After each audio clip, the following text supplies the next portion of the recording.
Assalamualaikum warahmatullahi wabarakatuh.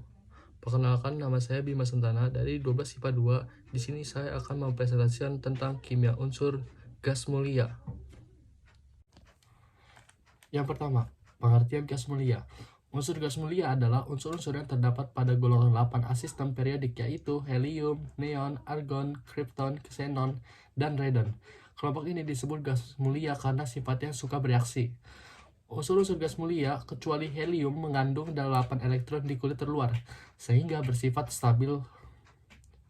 Kestabilan gas ini sempat membuat para ahli kimia yakin bahwa gas mulia ini benar-benar tidak dapat dan tidak mungkin membentuk senyawa, dan itulah sebabnya sering dinamai gas-gas lembab atau inert gases. Kedua, kelimpahan unsur di alam. Gas-gas mulia ini terdapat di atmosfer dalam jumlah yang relatif sedikit. Bagaimana kita ketahui atmosfer kita didominasi oleh gas-gas nitrogen dan oksigen, yang masing-masing meliputi 78% dan 21% volume di udara.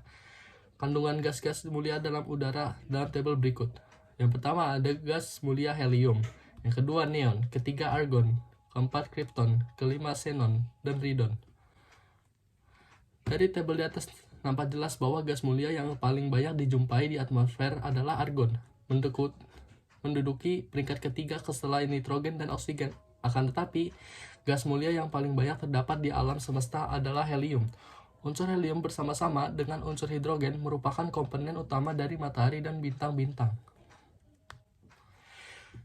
Sifat-sifat fisik gas mulia. Unsur-unsur gas mulia merupakan gas yang tidak berwarna, tidak berasa, dan tidak berbau. Gas mulia adalah satu-satunya kelompok gas yang partikel-partikel yang berwujud atom tunggal atau monoatomik. Argon, krypton, dan xenon sedikit larut dalam air sebab atom-atom gas mulia ini dapat terperangkap dalam rongga-rongga kisi molekul air. Struktur semacam ini disebut klarat. Dengan konfigurasi elektron yang sudah penuh gas mulia termasuk unsur yang stabil, artinya sukar bereaksi dengan unsur-unsur lain. Sukar untuk menerima elektron maupun untuk melepas elektron. Perhatikanlah data afinitas elektron, energi ionisasi, dan jari-jari atom unsur gas mulia pada tabel di bawah. Ya, ini ada contoh tabelnya, bisa dilihat. Dari tabel di atas dapat disimpulkan, gas-gas mulia ini memiliki energi ionisasi yang besar, bahkan terbesar dalam masing-masing deret periode. Hal ini sesuai dengan stabilan struktur elektron gas-gas mulia yang sangat sukar membentuk senyawa. Dari atas ke bawah, energi ionisasi mengalami penurunan. Hal ini dapat menerangkan mengapa gas-gas mulia yang letaknya lebih bawah mempunyai kemungkinan yang lebih besar untuk membentuk senyawa.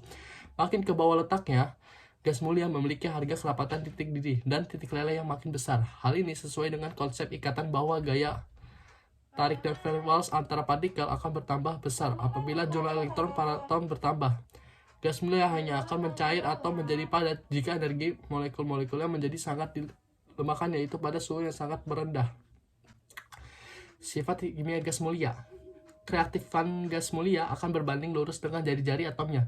Jadi, kereaktifan gas mulia akan bertambah dari ke H ke Rn. Hal ini disebabkan bertambah jari-jari atom menyebabkan daya tarik inti terhadap elektron kulit luar berkurang, sehingga semakin mudah ditarik oleh atom lain. Tetapi gas mulia adalah unsurnya tidak reaktif karena memiliki konfigurasi elektron yang sudah stabil.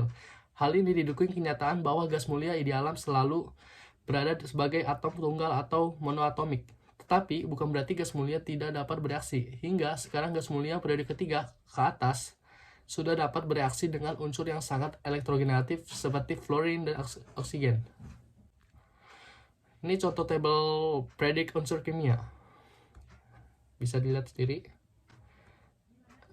Yuk, ini ada jenis-jenis gas mulia, yaitu yang pertama ada halogen, neon, argon, krypton, xenon, dan radon.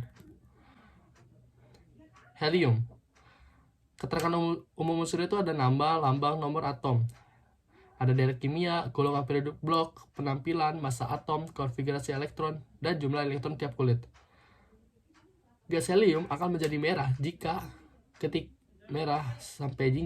diletakkan pada medan listrik bertegangan tinggi.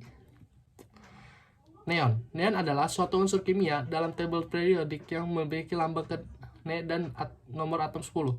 Neon termasuk kelompok gas mulia yang tak berwarna dan lembab inert. Zat ini memberikan pender khas kemerahan jika digunakan di tabung hampa atau vacuum discharge tube dan lumpa neon.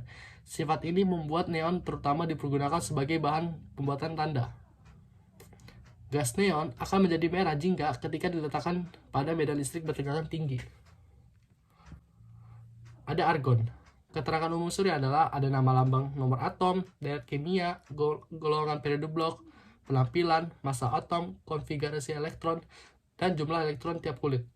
Gas argon akan menjadi ungu ketika diletakkan pada medan listrik bertegangan tinggi. Terus selanjutnya ada kripton.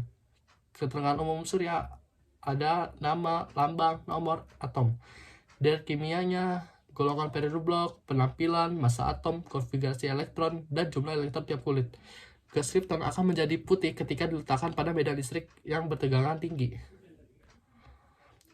Selanjutnya ada xenon. Xenon adalah unsur dengan lambang kimia Xe, nomor atom 54, dan massa atom relatif 131,29. Xenon termasuk kelompok gas mulia yang berwarna berat. Tanpa bau xenon ditemukan pertama kali oleh Sir William Ramsay dan Maurice William Travers.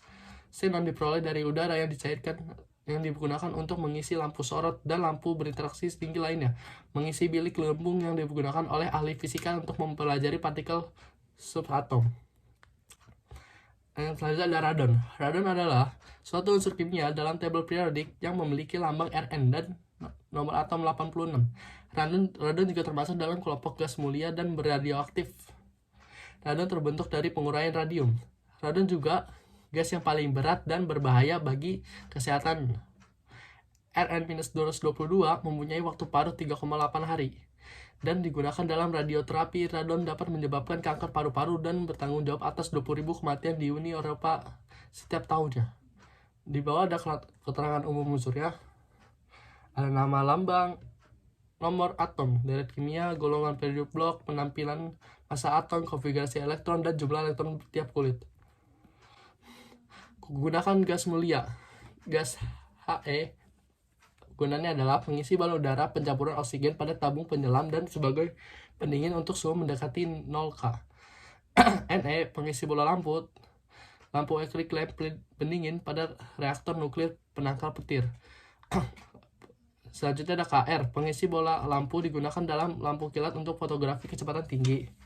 Ar sebagai gas penyambung las logam, pengisi bola lampu pijat. Xe sebagai obat bius pada pembedahan digunakan dalam pembuatan lampu untuk bakteriosida atau pembunuh bakteri dan pembuatan tabung elektron. Ada Rn digunakan dalam terapi kanker karena bersifat radioaktif, berperan sebagai sistem peringatan gempa.